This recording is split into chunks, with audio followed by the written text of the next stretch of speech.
Paz do Senhor, meus irmãos, bem-vindo ao nosso canal e vamos continuar falando sobre a reforma protestante, dessa vez na Suíça e em outros países, né? Então, a reforma que começou na Alemanha por Martinho Lutero, dependente ou independente dele, se espalha por toda a Europa, né? Então, a reforma que começou na Suíça também. Então, a reforma na Suíça ela despontou independente por completo do movimento da Alemanha. Apesar de se haver manifestado simultaneamente sob a orientação de Ulrich Zwingli, o qual, em 1517, ele atacara a remissão de pecados, né, que muitos procuravam por meio de peregrinações no altar de Einsiedeln. No ano de 1522, Zwingli rompeu definitivamente com Roma. Quando Martinho Lutero tinha apenas 52 dias de idade, nascia em Wiederhaus, Suíça, Ulrich Zwingli. Ele nasceu em 1484 e morreu em 1531.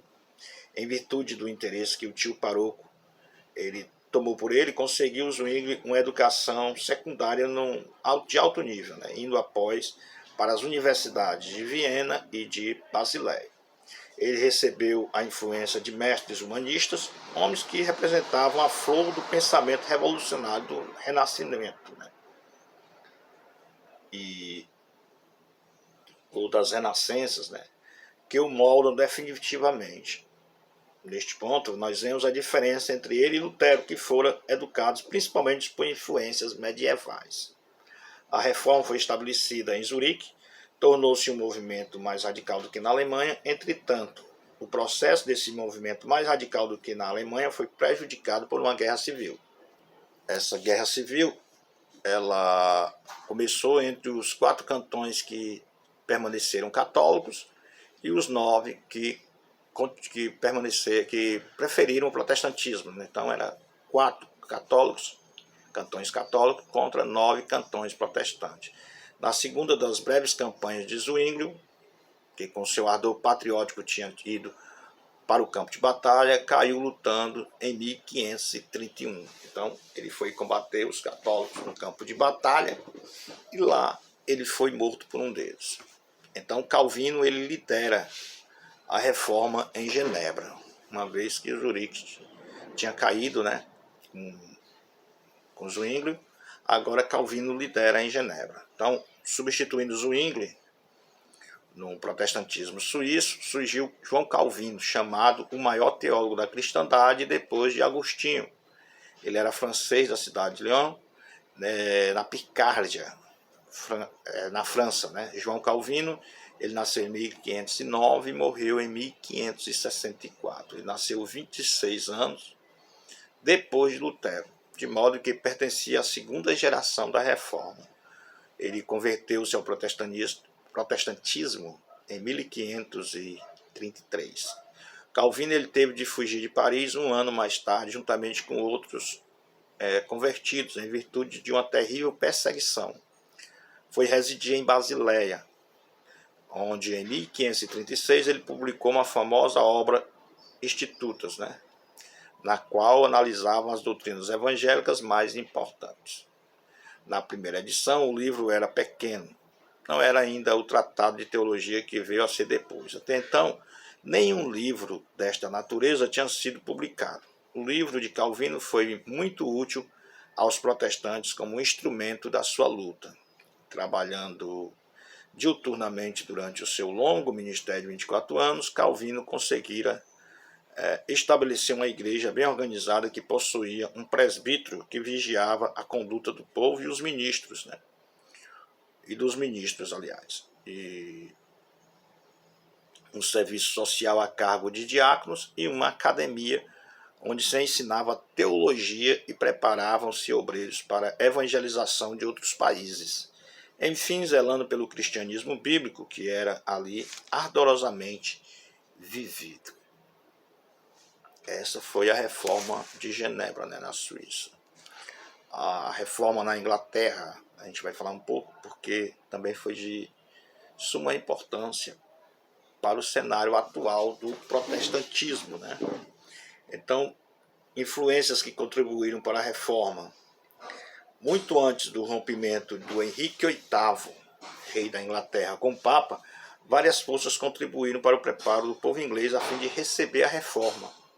Na segunda metade do século XIV, o valoroso inglês,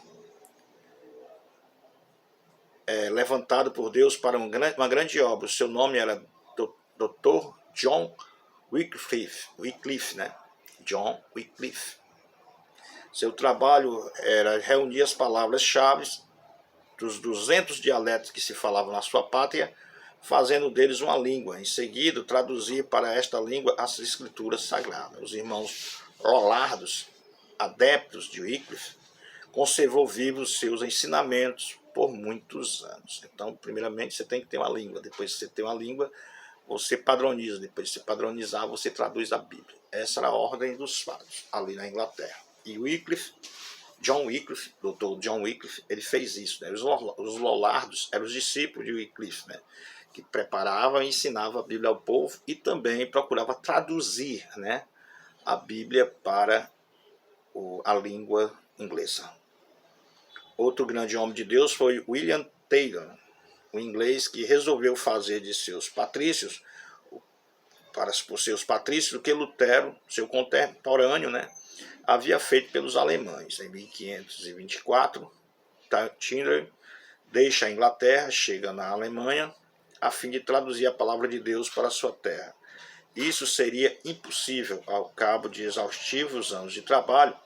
Ele estava pronto para publicar seu primeiro Novo Testamento em inglês. Depois da invenção da imprensa, essa tradução, mais do que outra qualquer, modelou todas as traduções a partir daí. Em 1526, cerca de 6.000 cópias da poderosa palavra de Deus foram distribuídas secretamente por toda a Inglaterra.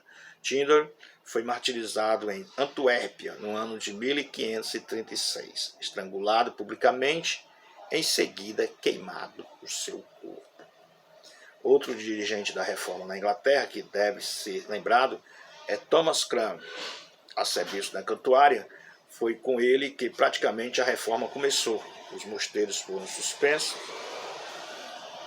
sob a acusação de imoralidade.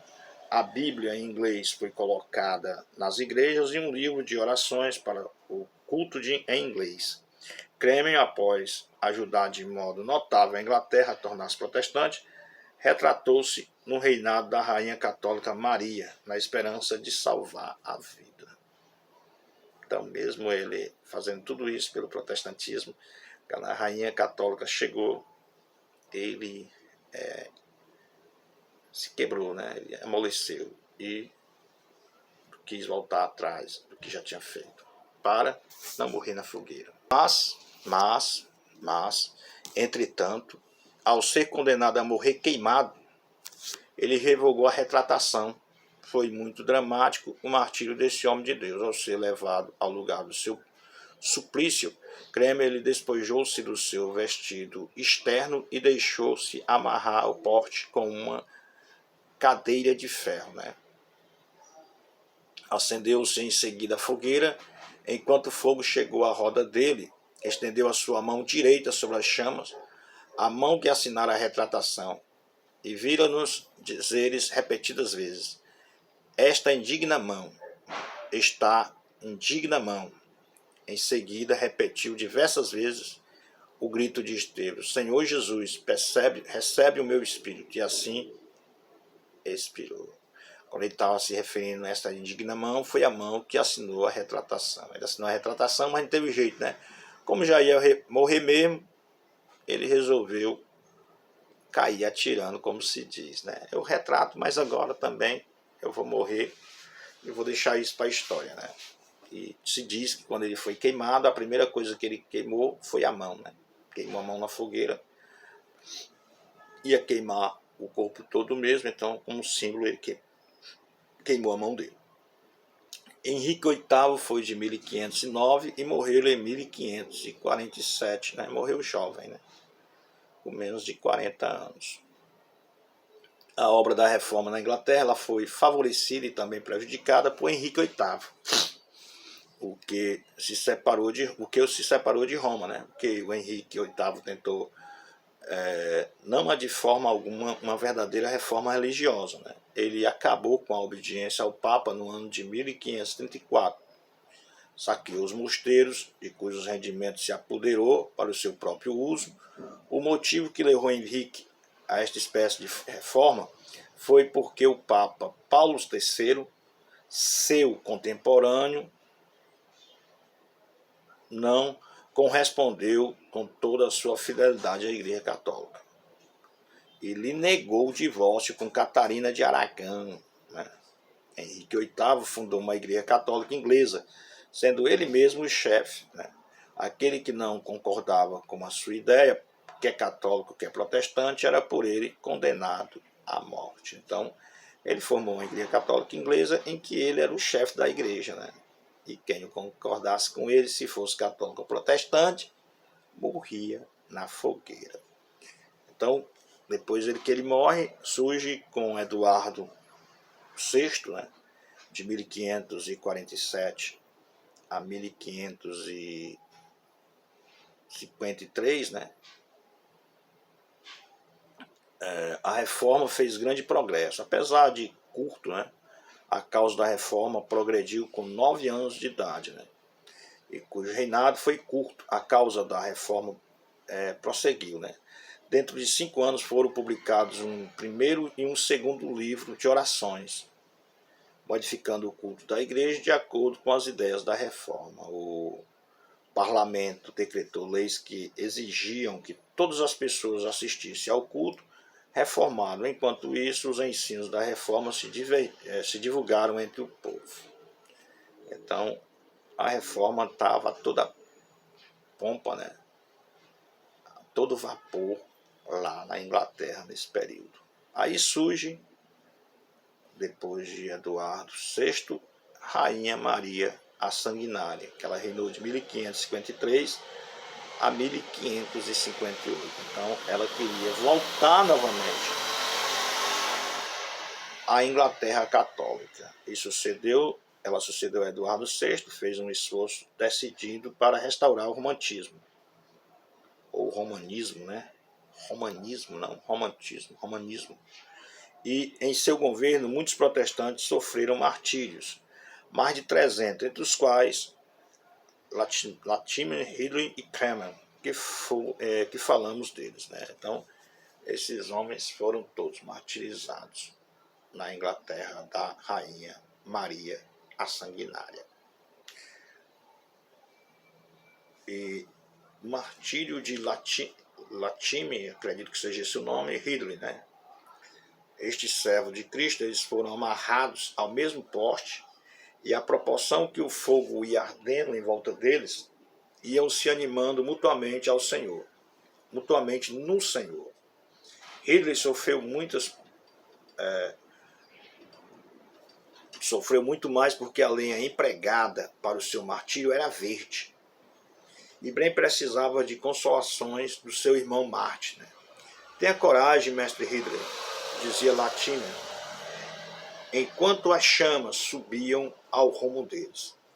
Acenderemos neste dia uma luz tão grande na Inglaterra, pela graça de Deus, que ninguém jamais poderá apagar. Algum tempo depois de Latimer ter cessado de falar, ouviram Ridley gritar na sua agonia: aproximem mais o fogo, é lento demais. Mas, por fim, as chamas alcançaram a pólvora que lhe tinham posto à roda do seu pescoço e os seus sofrimentos finalmente acabaram. Resultado: a maioria dos ingleses rejeitou esta forma de religião que oferecia semelhantes espetáculos de selvageria em nome de Cristo. Então, quando na fogueira da Inquisição eles queriam matar uma pessoa e queria fazer delas um espetáculo para o público, né? Não tinha prazer em matar ele logo em fogo grande, né? Então o que eles faziam? Colocava lenha verde, né? Lenha verdinha ainda, para poder durar mais o sofrimento do martírio. Então muitos deles eram queimados, assados até a morte, né? Às vezes o fogo era brando, né? Para que o sofrimento durasse mais. Então quem via isso, se não fosse um monstro, se não fosse um demônio, ficava consternado com com os gritos, né? Com o sofrimento do suplicante, né? Então muitos não dormiam de noite, muitos ficavam perturbados. Agora os endemoniados não, os endemoniados sorriam e aplaudiam, né? Porque os endemoniados eles achavam era bom isso acontecer, né? Mas foi assim que a Inglaterra se despertou para o movimento protestante. A rainha Isabel, de 1558 a 1603. Maria, a sanguinária, ela morreu em 17 de novembro de 1558, sucedendo-lhe ao trono a sua irmã Isabel, que também a gente conhece como Elizabeth, né? A mais capaz de todos os soberanos da Inglaterra. A mais capaz de todos os soberanos da Inglaterra. Marcou a restauração do protestantismo. As prisões se abriram, os exílios foram, as prisões se abriram, os exílios foram revogados, a Bíblia foi novamente honrada no púlpito e no lar, e durante seu longo governo restabeleceu-se a Igreja da Inglaterra, a forma em que permanece até hoje. Dessa igreja saíram os puritanos e os metodistas. Então da Igreja Anglicana saiu tanto os publicanos como os metodistas. Então a Elizabeth foi um exemplo de rainha, né? Ou de soberano, né? Ou de governo, né? Em que não atrapalha o povo. O problema do Estado é que ele atrapalha o povo. O Estado só serve para cobrar imposto e para impor, né, a opinião daqueles que governam. Foi isso que fizeram na Inglaterra. Mas agora tem uma pessoa decente no governo, a rainha Elizabeth, ou a rainha Isabel, que torna as coisas mais fáceis para os ingleses. E a reforma na Escócia? A reforma na Escócia, a história da reforma escocesa é a história de João Knox. Ele nasceu em 1515 e morreu em 1572, ainda é uma idade muito jovem. Ele era padre escocês e ele nasceu em cerca de 1540 e começou a pregar ideias da reforma, né? Em 1540 ele começou a pregar ideias da reforma. Ele nasceu em 1515. Em 1547 ele foi preso pelo exército francês e enviado à França, onde durante 9 meses esteve condenado. Por influência do governo inglês, ele foi solto, voltado à Inglaterra em 1549, onde continuou a pregar. Com a ascensão de Maria, a sanguinária, em 1553, ele foi para Genebra, onde absorveu de modo completo a doutrina calvinista. Em 1559, ele foi chamado de volta à Escócia pela Câmara dos Lordes escoceses, a fim de liderar um movimento de reforma nacional. O campo estava livre para João Knox e seus companheiros de ideal. Deu provas de ser um líder magnífico. A Igreja Reformada foi estabelecida em 1560 e, com o auxílio da Inglaterra, em 1567, os franceses foram expulsos da Escócia e o romanismo foi varrido dali de modo mais completo do que qualquer em outro país. A situação política fez da reforma da Igreja e da independência nacional um movimento, seu movimento. João Knox, em larga escala, fez da Escócia o que ainda é hoje. Então, João Knox, ele iniciou a reforma e continua a reforma e hoje permanece ainda hoje, né? A reforma na França. Na França, iniciou-se um movimento religioso antes da reforma na Alemanha. No ano de 1512, Jacques Laferrier, ele escreveu e pregou a doutrina da justificação pela fé. Por volta do ano de 1520, as doutrinas de Lutero penetraram na França. As de Calvino logo se seguiram. Em 1559, havia já cerca de 400 mil protestantes. Foi organizada uma igreja protestante nacional. Essa heresia, ou essa heróica Igreja de Cristo, apesar das perseguições, crescia e se fortalecia, chegando mesmo a ter uma organização perfeita, com congregações locais, servida por presbíteros e diáconos, com pastores eleitos pelo povo, com constituição e confissão de fé. Tudo segundo o modelo de Genebra, chamado o decreto do massacre, e mandou a todos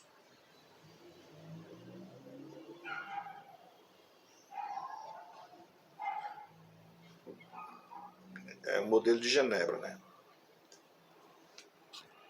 Aí continuando, né, dizendo assim, chamado o decreto de massacre, mandou a todos os súditos leais que se ajuntassem a caçá-los. Os jesuítas percorreram a França, persuadindo seus fiéis a empunhar armas para destruir, né, os protestantes. Assim, perseguidos pelos agentes do Papa, como nos dias de Diocleciano, reuniam-se ocultamente muitas vezes em adegas à meia-noite. Eles eram protestantes, mas fugiam agora, depois que foram condenados pelo rei, né, da França. Né? E essa perseguição ela durou durante séculos, durante vários tempos, né, várias décadas. E daí veio a famigerada noite de São Bartolomeu, que poucos sabem, né, a importância da noite de São Bartolomeu. Mas o que era a noite de São Bartolomeu? A situação dos huguenotes estava cada vez mais delicada. Huguenotes era como eles chamavam os protestantes na França. Na verdade, huguenote é uma forma pejorativa de chamar protestante. Né? Se protestante é uma forma pejorativa, o huguenote também o é. É mais ainda, porque eles vêm de Hugo, né? Eles chamavam de húngaros os monstros do pântano, né? Eles diziam que os protestantes eram pessoas que moravam no pântano, que fediam. Eram semelhantes aos monstros, né? Um monstro que morava no pântano, na lenda francesa, na lenda europeia. Daí, esse nome pegou e foram apelidados de huguenotes, né? Mas huguenotes é uma forma pejorativa. Então a situação estava cada vez mais delicada. A intolerância religiosa da Igreja Romana ameaçou sufocar de uma vez por todas a obra evangélica em toda a França. Miguel Christian, que subiu ao trono papal em 1566 com o nome de Pio V, não cessava de forçar Carlos IX a acabar com os protestantes franceses. Filipe II da Espanha ameaçava invadir a França caso não fossem destruídos os hereges.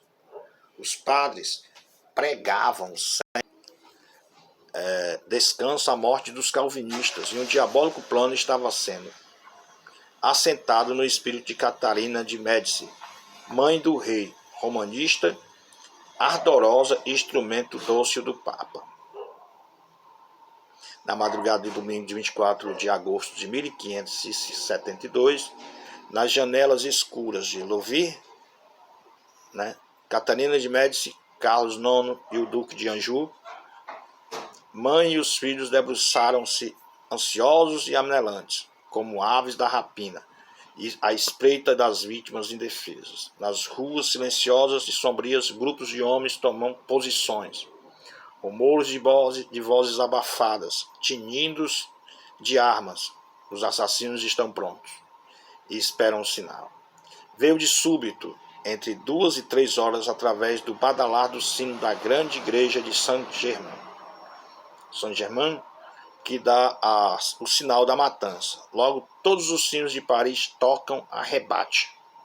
Nas ruas começam a carnificina. 70.000 huguenotes, inclusive a maioria de seus líderes, foram covardemente trucidados. Houve grande regozijo em Roma. O Papa e o seu colégio de cardeais foram em solene procissão à igreja de São Marcos.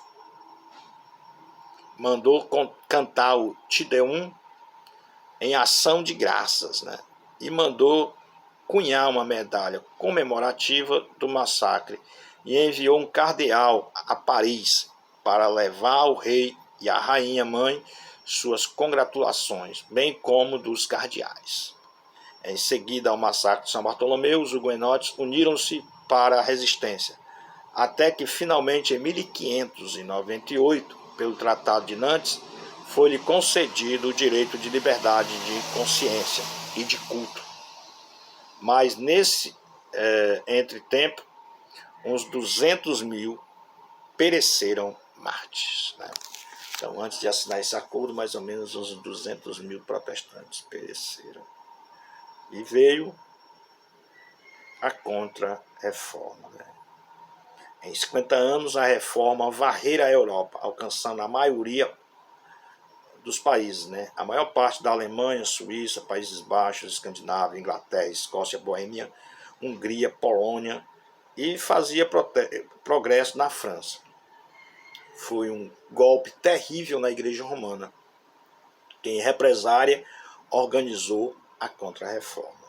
Para esta batalha, a Igreja Católica Romana dispunha de muitos recursos poderosos. Um deles foi uma nova ordem, extraordinariamente poderosa, na Sociedade dos Quebos Jesuítas, né? Fundada em 1534 pelo espanhol Inácio de Loyola. Então, essa era uma arma de ofensiva, né? Os católicos usaram os jesuítas para a Contra-Reforma. Depois a gente falaremos mais sobre os jesuítas no próximo vídeo. A paz do Senhor a todos, e vamos continuar estudando a história do cristianismo.